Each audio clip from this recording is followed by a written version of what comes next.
Good morning and good afternoon, and welcome to this community event jointly hosted by the Index Project and Siemens Stiftung. My name is Christine Niewiner. I am a senior project manager at the education team of the international foundation Siemens Stiftung, where I'm responsible for the area STEM and creativity, and I have the big pleasure to moderate this session today. Jointly with the Index Project, we have set out on a journey bringing design thinking into education around the world, with the aim of nurturing creativity skills and innovation competencies among young learners and preparing them for the complex challenges of our time. On the other hand, we found it exciting to take a look at what design-based solutions to real-world problems might look like. So today, we are very pleased to have with us two representatives from both our networks, two exciting speakers on the question of how we can educate solution makers and how we spark change through design thinking. Welcome, Martín Bascopé and Mattia Bernini, and thank you for taking the time to share your stories with us. And by the way, with a remarkably international audience today, we counted participants from more than 20 nations all over the world. So thanks to all of you who tuned in as well. Martín is a professor at Pontificia Universidad Católica de Chile, teacher trainer and educational researcher.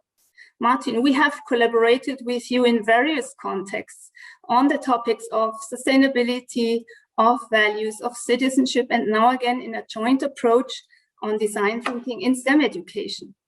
Martín will showcase concrete examples from the use of design thinking in schools in Chile as part of this joint initiative.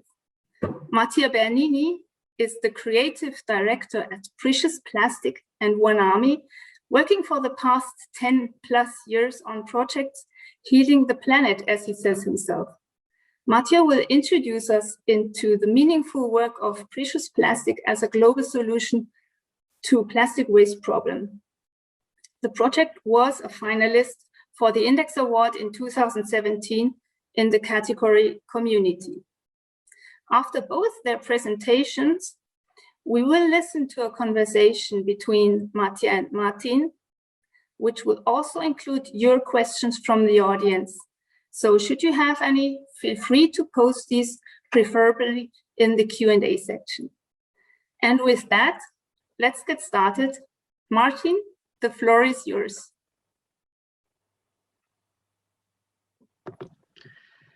Thank you, Christine. Thanks for the invitations. Thanks to the Index Project. Of course, here I'm going to present can you see my slides? Yeah, hopefully.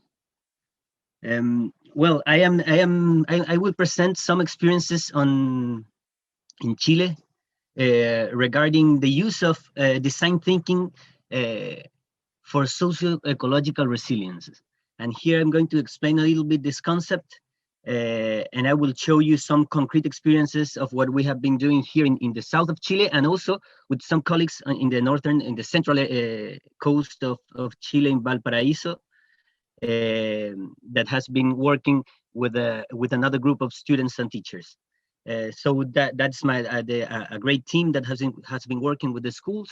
And as Christine say, we work in training in-service and pre-service teachers here in Chile. And so let's go. I think let me show you just as a framework this global change and climate emergency, this global challenge that we all are facing. And here's some quotes on the Berlin Declaration that just came out of the oven in May 2021. Many of you might know this, but here we are talking about the importance of schools as living laboratories for active citizenship and participation. We need learning that it's experiential, action-oriented, localized, and culturally specific. So here the role of teachers is very important. And also we have to empower these young people to be agents of change for sustainable development. So we found a lot of, we that have been working several years in education for sustainability are very aligned with this global challenge that has been framed in this Berlin Declaration in May this year. So how do we get there? Let me show you some concepts that are behind this. What do we mean when we talk about education for socio-ecological resilience?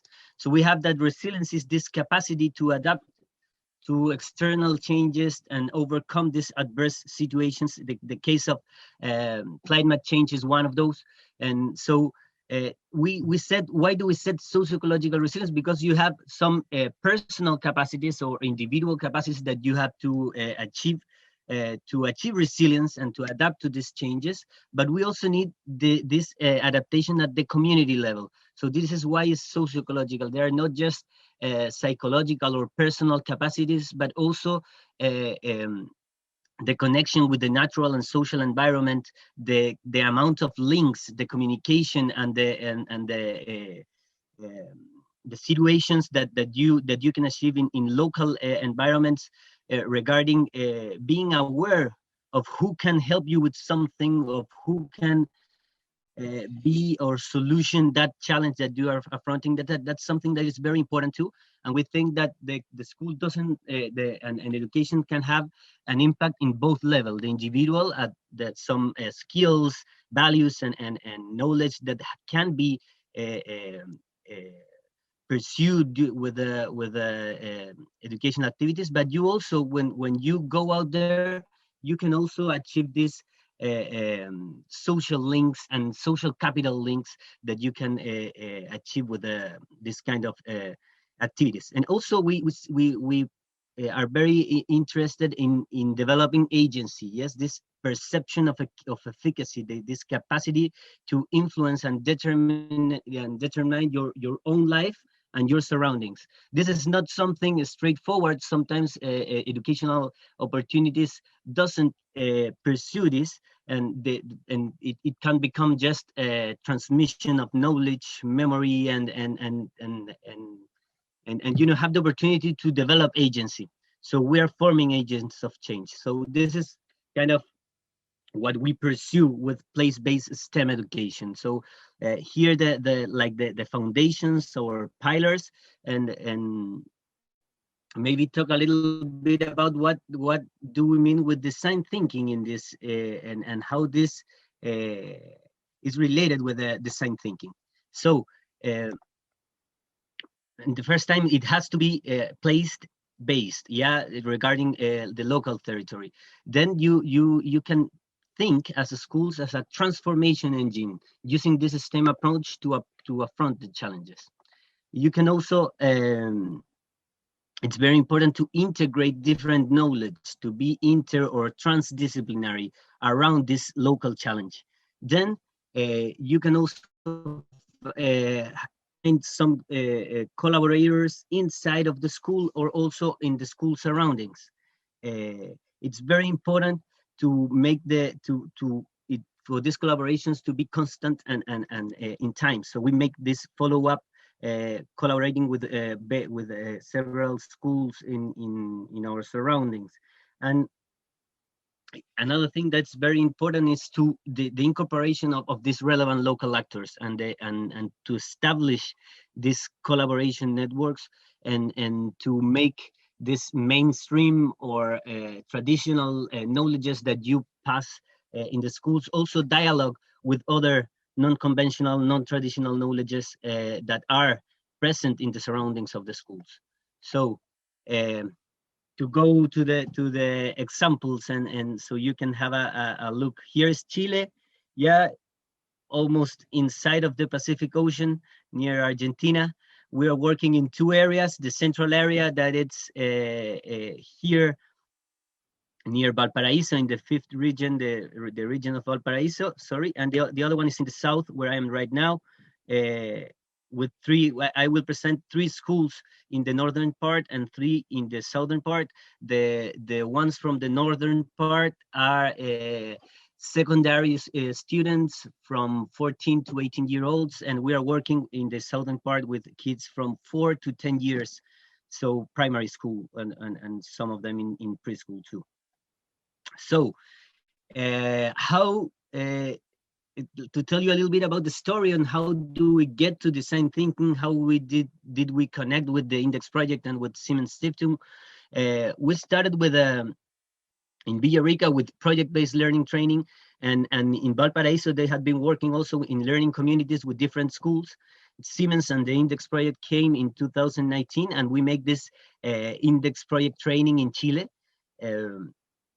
at the end of 2019, just a month before the lockdown everywhere. So we achieved to get together in this interesting opportunity, Denmark, Germany, and Chile, in 2 regions all together working in design thinking. So we get aligned with the compass and with the idea, and they were very aligned with what we had been working before. So we make in 2020 the virtual session of design thinking training to end with this with the second round, and we made some after that we make some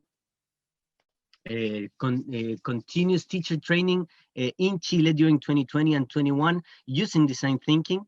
And now in this year, we are now making this train the trainer workshops to try to multiply this effect to new territories, new teachers, and of course, and more important, new students. What happened in Valparaiso that I will going to go a little bit in depth. They started with local challenges in the central region in Chile related with wildfires and drought. So they developed some of these projects during 2021, and in Villarrica, we started with this distance family gardens, a way to make active learning locally with local importance, to tackle some of the challenges that has been presenting during the pandemic, and try to work hands-on but distance. That was a big challenge, and I think that we are reaching, and Green Gardens give us an opportunity there to work in your own home or in your own context. So some of the to be a little bit more clear on how this evolved in Villarrica, we started with project-based learning, so it has to be locally pertinent. We implemented 11 projects in 2019. And we were with this idea of creating solutions for local challenges. And when we had the opportunity to get to know the project that Christine and her team were leading in starting in Africa and then trying to go to Latin America, and we decided to make this design thinking training because they were very aligned with what we've been doing beforehand. So we started using that was a very interesting opportunity to start using the SDGs, the Sustainable Development Goals, to define the challenges. Great idea, and they make many local challenges arise, starting from this global big challenges. So we integrate different methods from social sciences, natural sciences, and design thinking, and we're starting to prototype and in some cases applying some solutions to these local challenges. But we suddenly get this distance education challenge, starting to build everything into a virtual fashion, and we decided to start 2020 with teacher training, to plan educational activities for the next year using design thinking, and we started working with children during 2021 with this idea of distance family gardens. So this is a kind of a zoom of the map where we are working. Here's Villarrica, where I am right now. Here are the 3 schools, so very rural, a lot of nature challenges, a lot of local knowledge regarding also green gardens, and so we started with this idea of how can we work with design thinking, with inquiry-based learning at a distance fashion. And so we decided to put all our efforts in the family gardens, and we have 3 projects running right now with different scopes to the use of family gardens. So we have, on the one hand, healthy eating that was a problem in the community, especially with the lack of resources during the pandemics. So we need to find and fruits and vegetables are very expensive for the budgets of these families. We have to start a project that helps the kids and families also.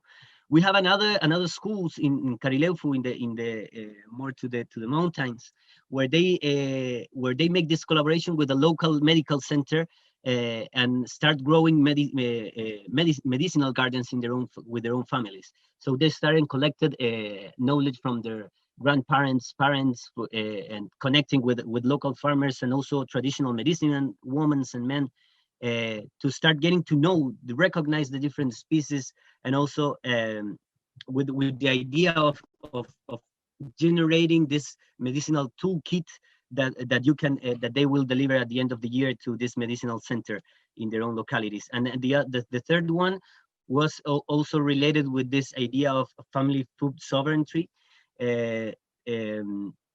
A lot of interest from parents to start getting to know a little bit more so some of this knowledge that has been left behind, give some new importance now during the pandemics with a lot of, this is a very touristic area, so that you can imagine the impact in the economies of the families. So this was a big challenge, and we are trying to work together with communities, families, local organizations, and the kids, of course, to tackle these challenges. These are so local global challenges that are related: health and well-being, responsible production and consume, and also zero hunger. Those are kind of global challenges that have been coped with our projects. And going fast into what happens in the central part of Chile, these are older kids from 14 to 18 years old, so they are much more technified and more maybe more complex engineering and mathematics behind this, and they have been working in 3 different challenges. So the first one, it's all against fires. This is an area with a lot of wildfires, water scarcity, and a lot of monocultures. So they were working on generating this monitoring station where they can prevent and monitor the air quality to in different sites to start raising alarms when fires started.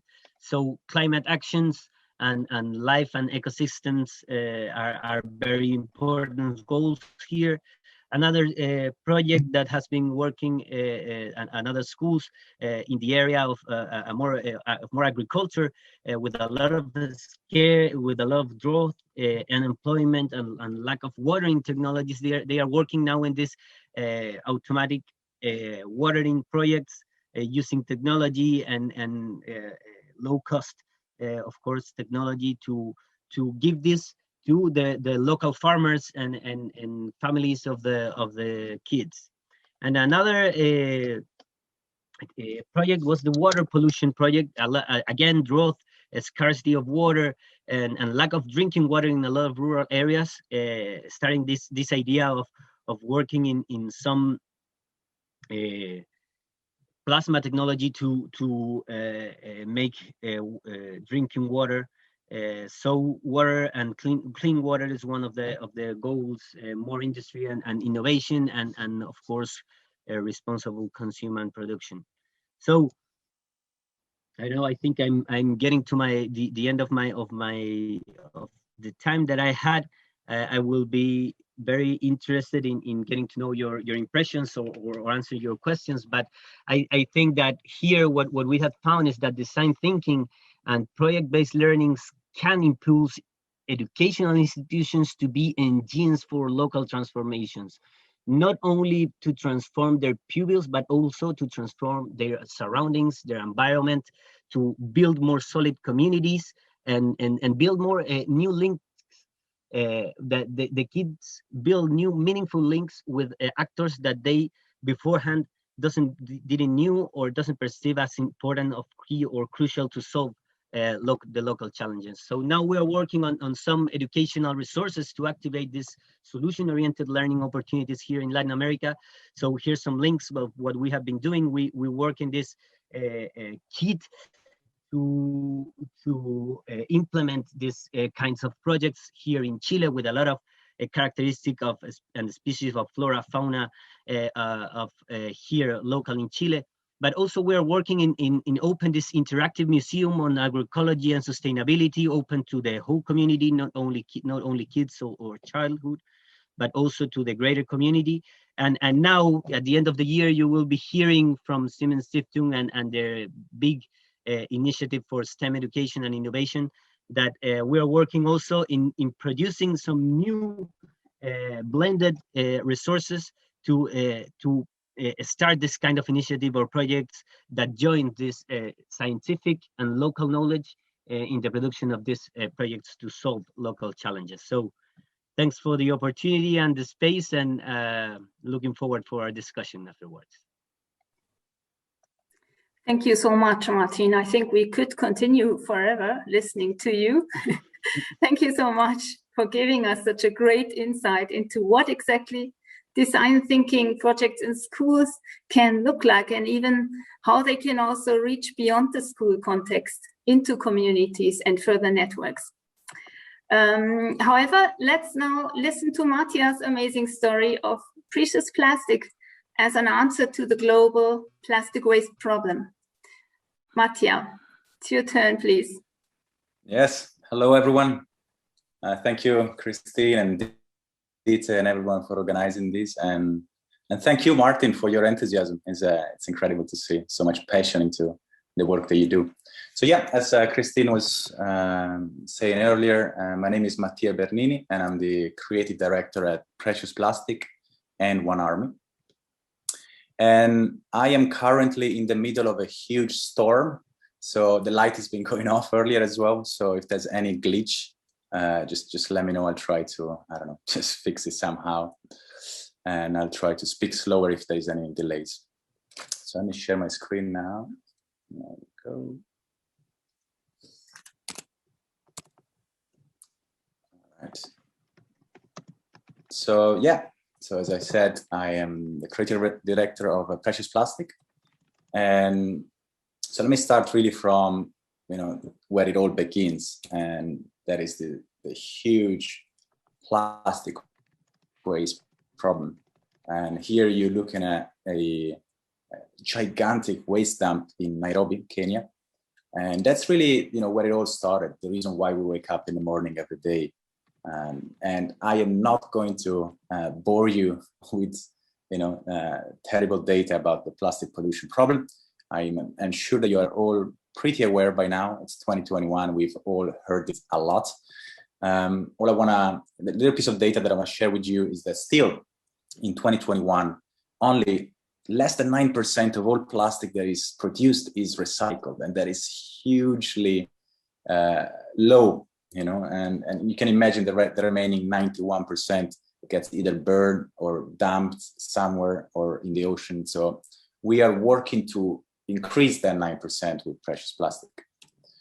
And at the beginning of our journey to plastic, we really started to research and look into why is it that plastic doesn't get recycled.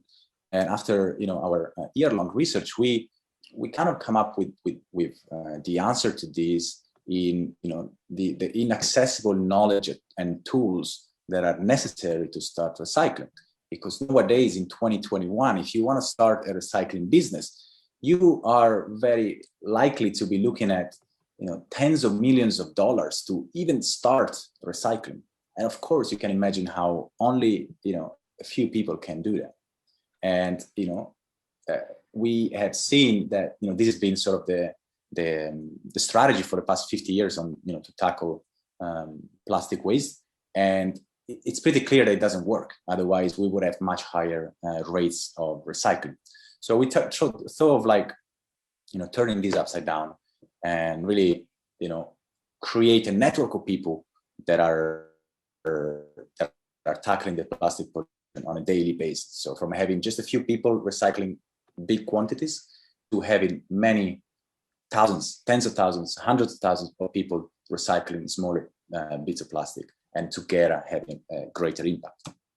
So we started back in 2015 when we released these 4 machines. These are, very small scale, easy to build, very cheap to build, modular machines that can be built all around the world. And this was just really to get people started on the idea that they could also, work with this new material that is now, so ubiquitous around the world. Fast forward 5 years, in 2020, we released these bigger sets of machines, and we call them semi-industrial. They are a little bit more expensive to build, and they cost, and they are also a little bit more difficult.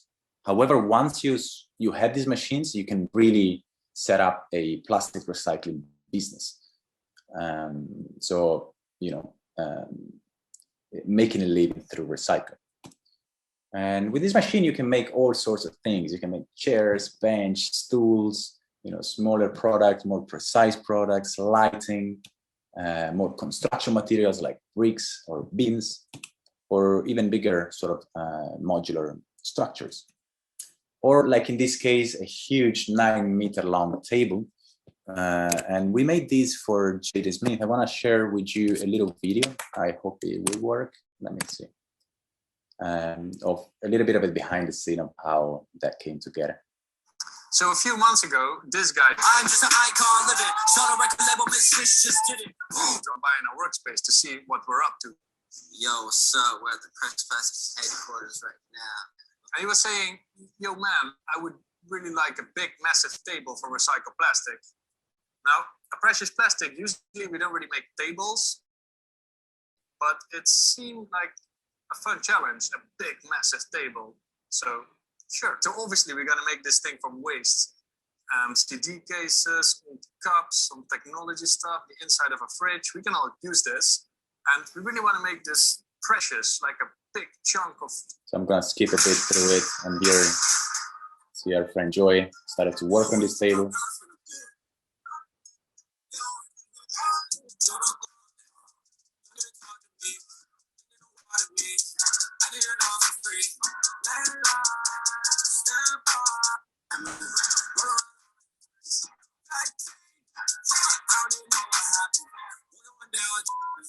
I give a fuck about the fashion. Look at this Maria. Got a different entrance. Busy running to them hateration.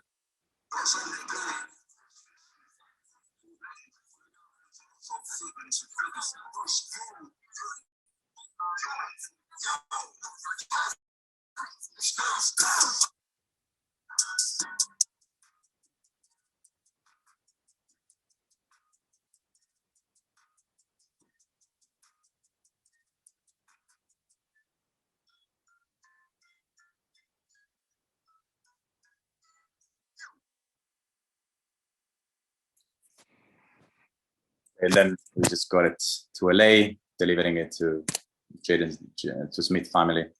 Just a fun little project to really try and push the limits of what's possible within plastic recycling. And that's very much what we like to do at Precious Plastic, really pushing the limits of what's possible within this new craft of plastic recycling as we see it. And what you've seen until now are more the analog solutions that we offer to our community. However, of course, because we are so globally connected, we also have a whole host of online solutions and platforms. And these help people to connect, to share, and to learn from each other. So starting with our website, that's where people, get on preciousPlastic.com. They see what we are about, what we do, our mission, the machines, the techniques. They get inspired a bit. And then once they are ready to start, once they're like, okay, I'm going to take it on my shoulder to tackle the plastic waste problem, then they can start through our academy. And this is a really rich resource online with over 60 video tutorials on taking people from zero to hero in their recycling journey. And here they will learn about plastic, what plastic is, what is a polymer, how to melt it safely, and also how to build the machines, how to collect plastic, how to create it, all the different techniques that they can use to recycle plastic, all the way through how to have a business plan and how to make a living through recycling. So really trying to make it a very dense and rich pool of knowledge for people that want to tackle this problem.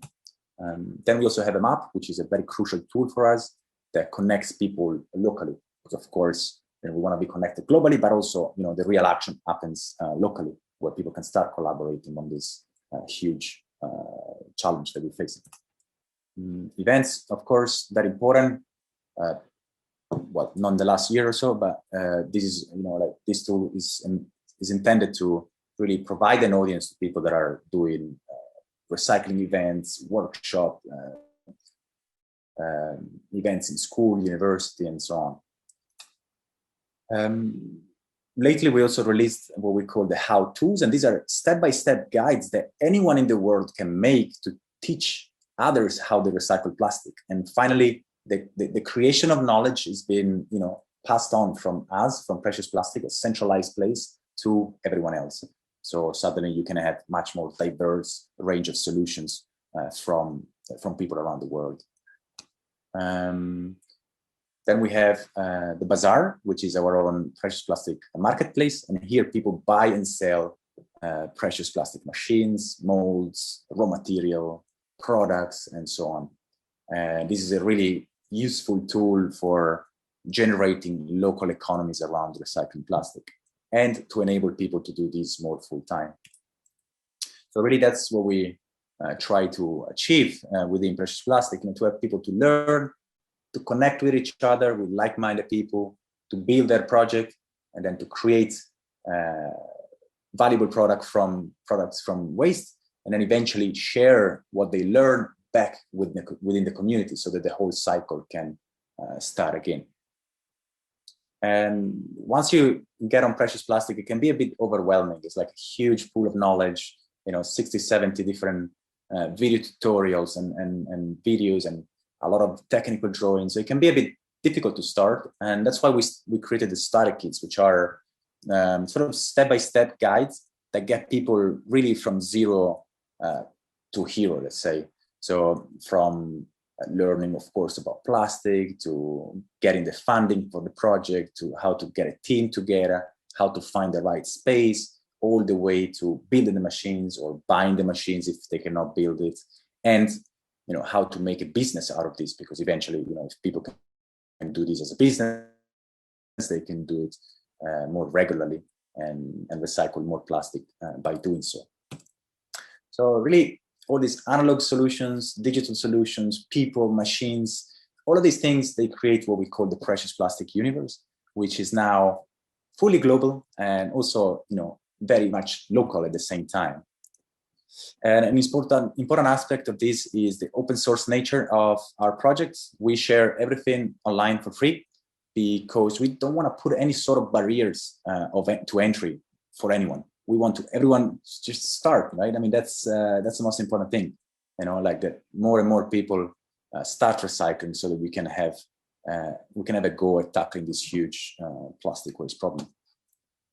And of course, this sort of create a little community around the world, people that are making cleanup, they're creating products, they educating people, doing workshops, getting income, employing 7-10 people in their little village, to recycle plastic. And that is really incredible. And by now we have precious plastic workspaces nearly in every country in the planet. And that is incredible. And I would say one of the most beautiful things is also that these people, I met a lot of them, and they are all just lovely, beautiful souls that are trying to fix this big problem that is that we are currently facing as a planet. And also what is interesting is that, this global community, these people from all around the world, they take our knowledge, and because their context is slightly different or very different, they come up with hacks and improvements on our machines, on our products, and our techniques, which inspires us on a daily basis and help us to sort of inform next versions and iterations of the project. And also when it comes to the products, we're just sharing a few techniques on how to work with plastic, and then people take it onto themselves to really push this to the next level. And so, yeah, all of this together creates a big, sort of global change that precious plastic has become known for, from educational workshops to, of course, transforming plastic waste into products and educating people, doing beach cleanups and so on. This really is the kind of impact that, we precious plastic has become known for. So I would like to just leave it here for now, and I'm sure you guys have loads of questions still open, so I will pass it on to Christina, and then I'll be happy to answer your question in the Q&A later on. Yeah, thank you so much, Mattia, for sharing this project and also impressive story from coming from a rather simple product or solution to to come to a global movement. And yeah, it's pretty impressive to see that development. And actually now we have listened to two very different presentations, but there is a lot of common ground, and this is something we would like to explore now in a conversation in the remaining 20 minutes. So to start it with a very obvious one, because this one is the cause of our event today. You both come from very different professional backgrounds, from two different countries and continents. But what unites you nonetheless is the use of design thinking in your work.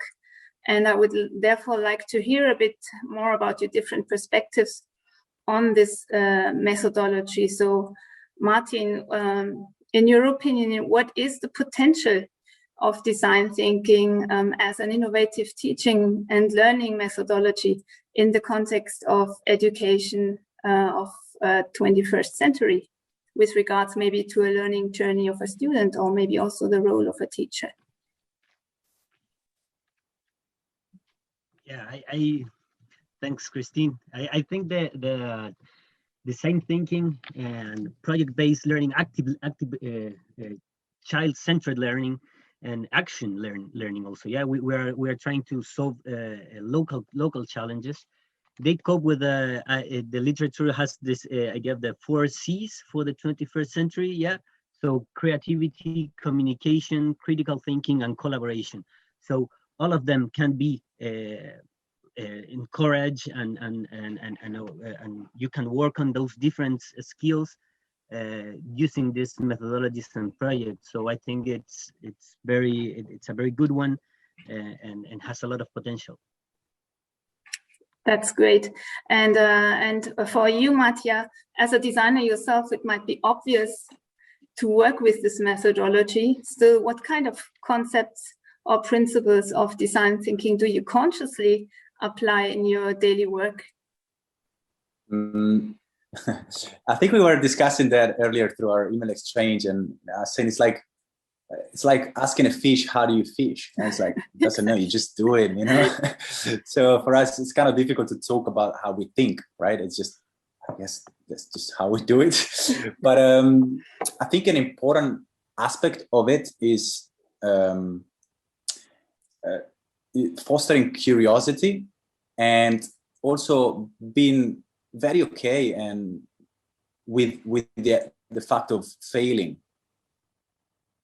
Just give it a try it out, see what happens. You never know what kind of solution can come out from your mistakes.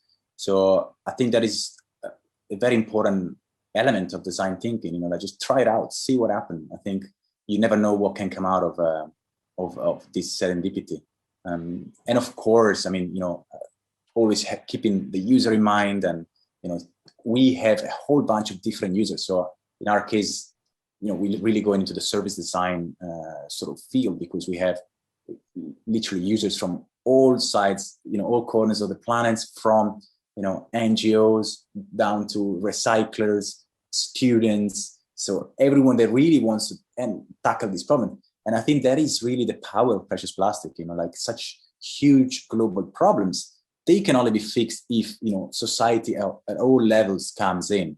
And so I think we have to cater for all these different users, which it's incredibly challenging, because you have to keep in mind and being in many different mindsets, which it's nearly impossible, I would say. But I think at least we sort of try to put ourselves in their shoes and start again from scratch and try to focus on the new user. Yeah, Mattia, you're a creative director at Precious Plastic, and Martin also just mentioned creativity as one of the 21st century skills in education. And as we could see in your presentation, Mattia, that there is actually a lot of creativity involved, not only when it comes to the products that you can create from recycled plastics, but also with respect to the different solutions or platforms you're working on. So what role does creativity play in your work? And also, how do you keep creativity flowing in your team? Yeah. Well, I have to say I'm a little wary of using creativity, only applied to design. I think, a scientist or a doctor is incredibly creative, like thinking about all these people that have been working on vaccines the last 2 years, they are hugely creative. So I think creativity is just a built-in feature of human beings. And I think it's thanks to the work of people like Martin that we can foster that in kids, right? So I think it just comes with, responsibility. Once you give someone a challenge and the responsibility to take it on their shoulder, I think, people will naturally come up with creative solutions. If creative is meant as, something new that wasn't thought of before. Yeah. So I'm not sure if we consciously create an environment for that, but I think we maybe more hand over responsibility to people in our team. Mm-hmm. So let's bring it into the school context, Martin. Creativity is listed actually among the future skills when it comes to preparing young people to the complex challenges of our times and actually to imagine those solutions and innovations that we need. So how do you think creativity can be encouraged more in schools, and what kind of contribution can design thinking make here? Yeah. I think that this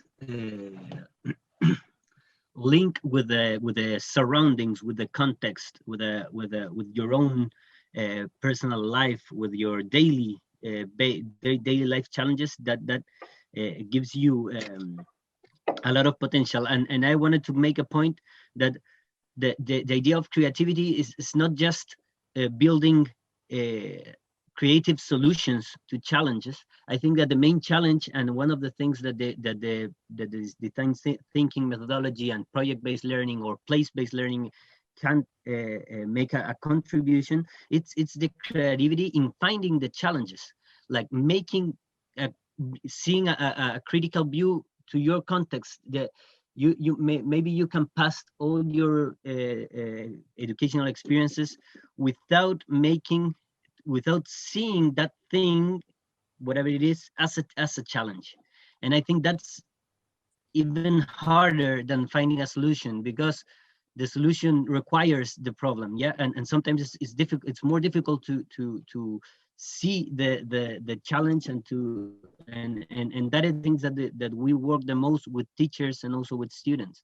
It's in generating good questions, good challenges, and of course make the road to build a solution. But I think that their design thinking has a lot of potentials.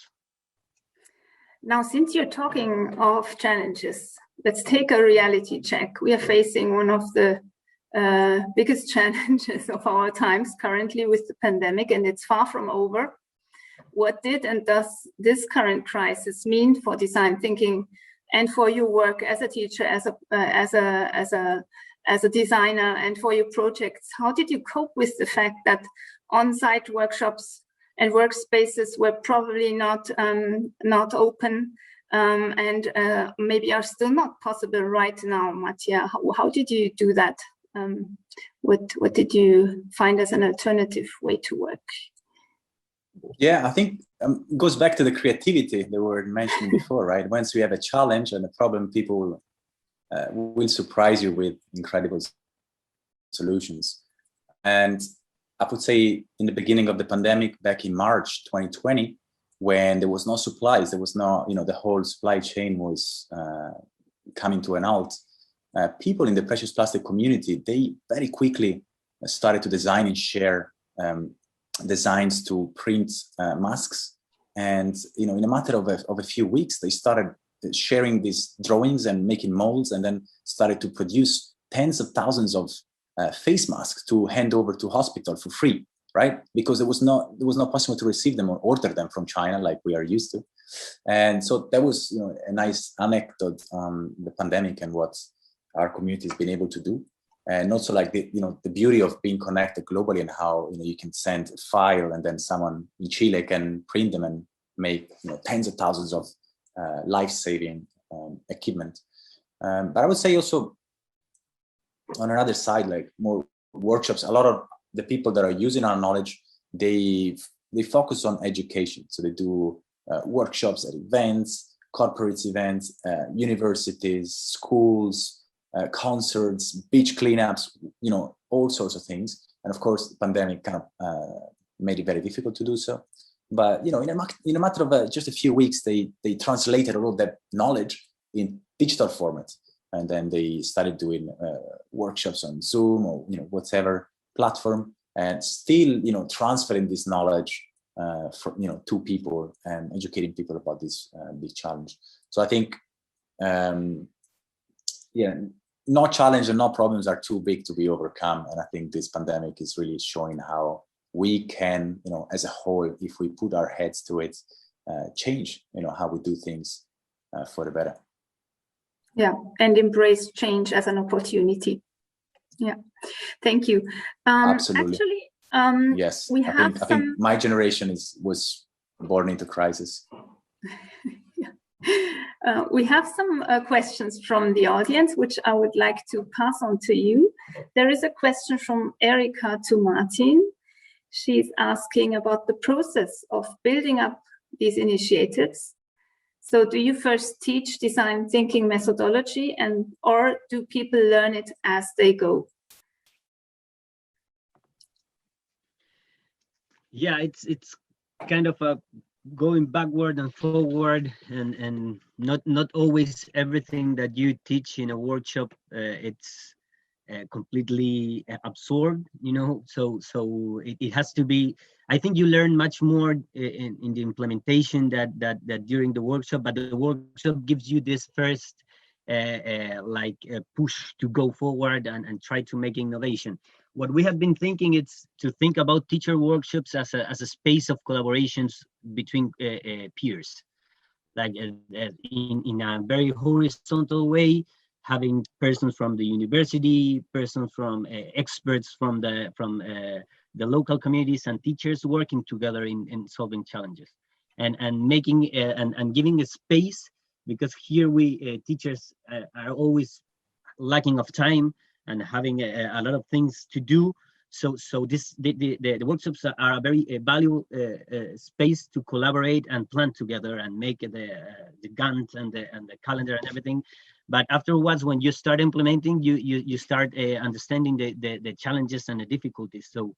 So not only workshops, but also that we have this at least monthly follow-up in each schools that we are working with to try to see how we solve. We have the experience on research, social and natural sciences, and they have the pedagogical skills. So we can make that synergy to work together. So that is why it's very important also to build this like collaborative ecosystems around the schools, and that it's not only that doesn't have to fall in the shoulders of the teachers, but the professionals that are working around the educational centers, I think. Yeah, thank you, Martin. I think it's both, as Mattia just said as well, the theory and the practice. You're learning something, but then it's very important to try it out and maybe go a step back and then try out again. And eventually have success. Then a question to Mattia from Krista and Erica. So can people recycle things again? So things that have been produced by recycling plastics and recycle this again, is that also possible? Yeah, that is possible. I think it really depends on the process that is being used to make the actual product. I think so. You have a melting temperature, and that's what you should keep plastic within all the time. And if you keep plastic within that melting temperature, and then you just shape a new product, that's all cool. You can do it multiple times. Of course, if the process is run at a higher temperature, plastic will start to degrade and, of course, lose some of its qualities. And at that point, it will be harder to recycle. However, if you run the machines and your processes as we teach on the academy, it is possible to recycle multiple times. Yeah, great. Thank you. Now I have two more questions to you. Actually, the one is impact. So as you might know, the orientation towards social impact serves as the basis for the work of both our institutions, the Index Project and Siemens Stiftung. Mattia, you have started with a small idea and over the years became a global movement. Can you tell us a little bit more on the impact you have achieved, maybe some figures, and as how you inspire people to create their own businesses? And let's just explore this a little bit.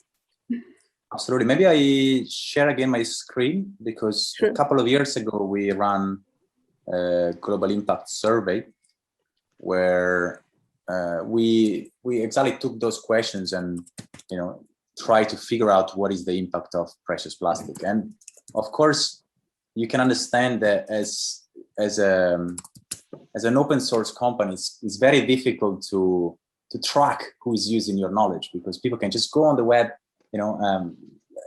download our files and then start.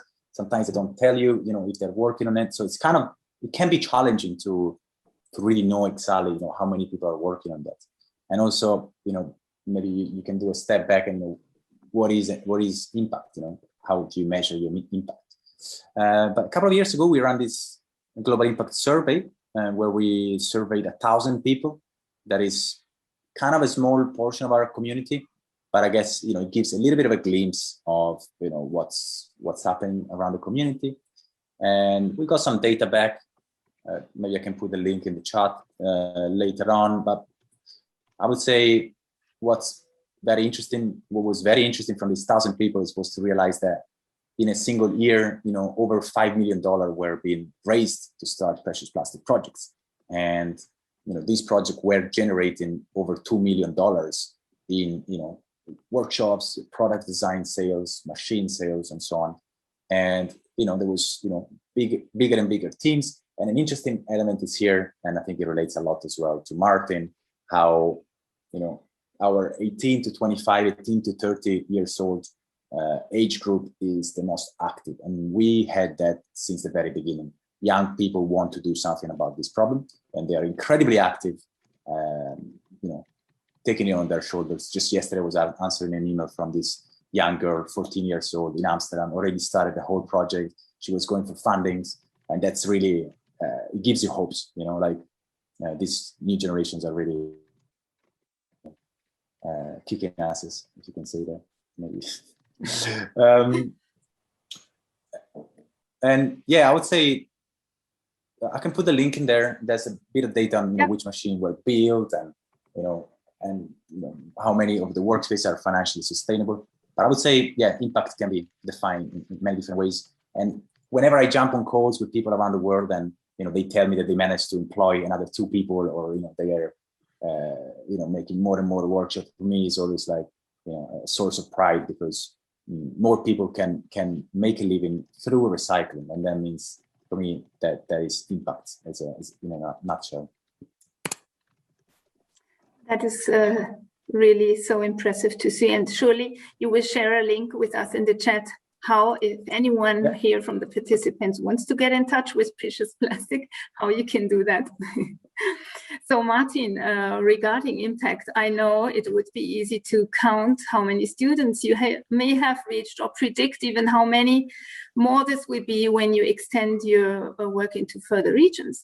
However, I know you're frequently evaluating your work as well, the quality of your work and your projects. So what can you tell us so far about the qualitative impact of working with design thinking in class? You spoke about new skills, or also small changes in classroom instruction. Maybe it's a little bit too early at this stage because we have just started, but still you might have observed something. Anything you can tell us here? Yes, yes, of course. Well, first we take this first input on design thinking techniques, and we spread it during 2020 in by training like almost 100 teachers from the region. So trying to spread the impact to their students and their colleagues. That's kind of a quantitative or first impact. But in terms of what we had found in the working together, monthly visits with this follow up with the schools, I think that on the one side you have this for starting with interviews with the teachers and directors. And in the interviews, they started to say that they recognize that kids are starting to understand better what's the nature of science, what does science really means, like what is to do science and what is not. So that you can evaluate it very with kids, 5-year-old, 6-year-old kids, like with direct questions of is this science or this is not science, and you start. They start understanding what science is, and also they started to recognize data from opinion.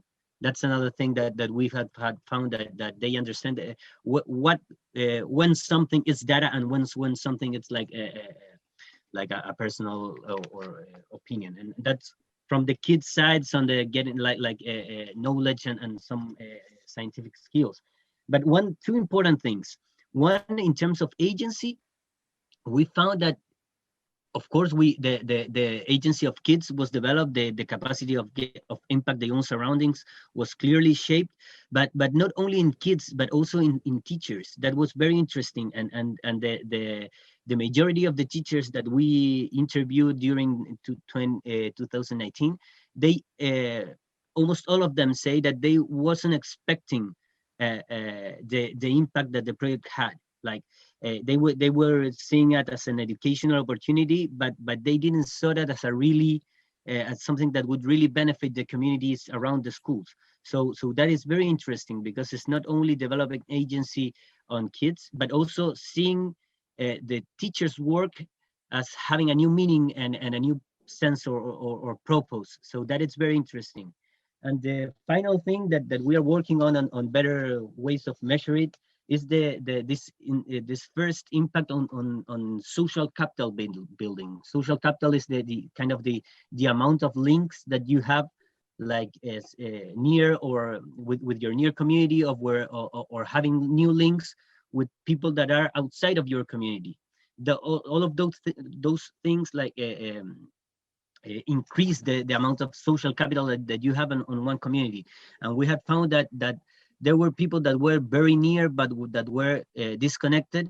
And also you find these bridges between new persons from the academia or from the universities or from NGOs that are working in different cities, and they are now connected with the schools and their communities. So there is another impact, very interesting to that you can't find or you can't achieve if you are inside of the classroom and just making it the traditional way.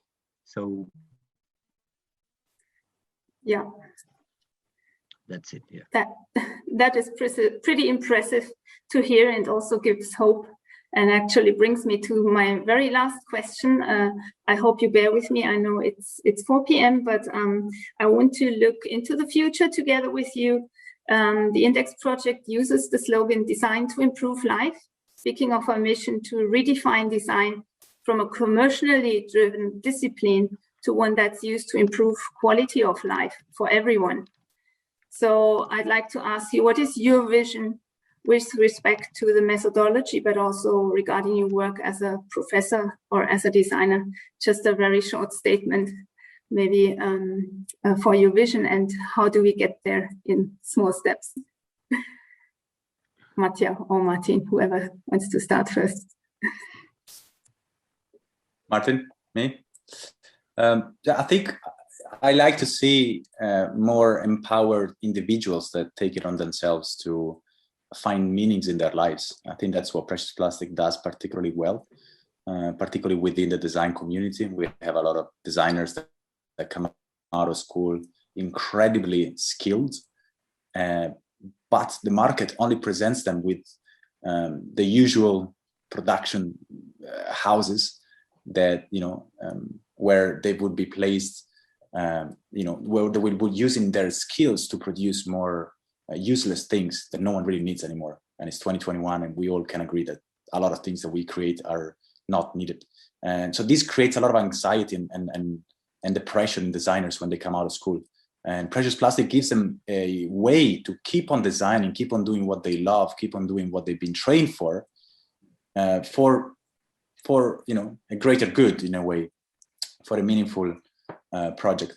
So I think, and you can really see how, sort of life comes back into these people when, they can still do what they love without compromising the future of this planet. So an empowered individual, it's, it has, double the life in himself or herself than someone that is just, going about life. So I would say more empowered individuals will bring about the necessary change for the challenges that we are all facing together. What a great call to action. Thank you, Mattia. How about you, Martin? Your vision as a professor. Yeah, I think that right now, all of the people, including me, that are working on education are facing a very difficult time, like a loss of sense. A lot of problems, like to manage personal life, work. What is the sense of making of teaching in this distance context? So we are facing like this sense crisis, and I think that this kind of initiatives that puts the schools with a new purpose, with a communitary purpose, with a sense of really building something meaningful for kids and their communities.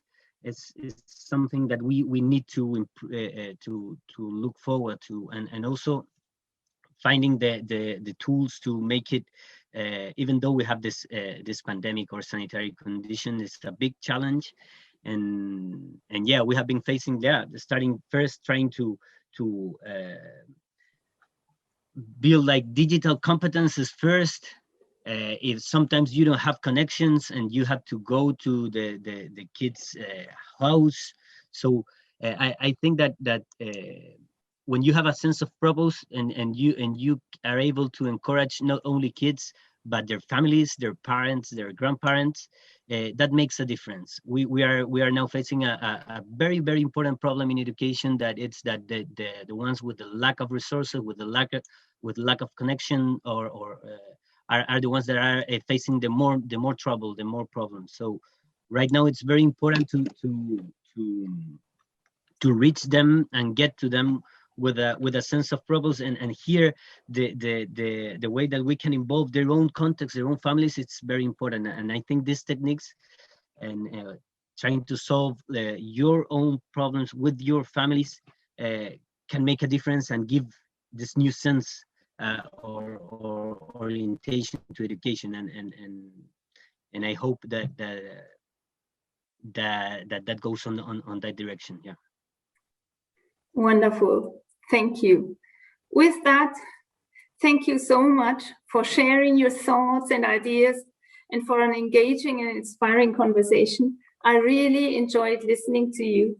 Thank you, dear audience, for joining in today. It's really great to see and to know that so many like-minded people are engaged in different ways, in different contexts, and in different countries, in healing our planet, in improving lives, and in designing a more sustainable future. Thank you for joining this true community event. We hope it has inspired you as well. Let's stay in touch and have a great remaining week. Thank you, everyone.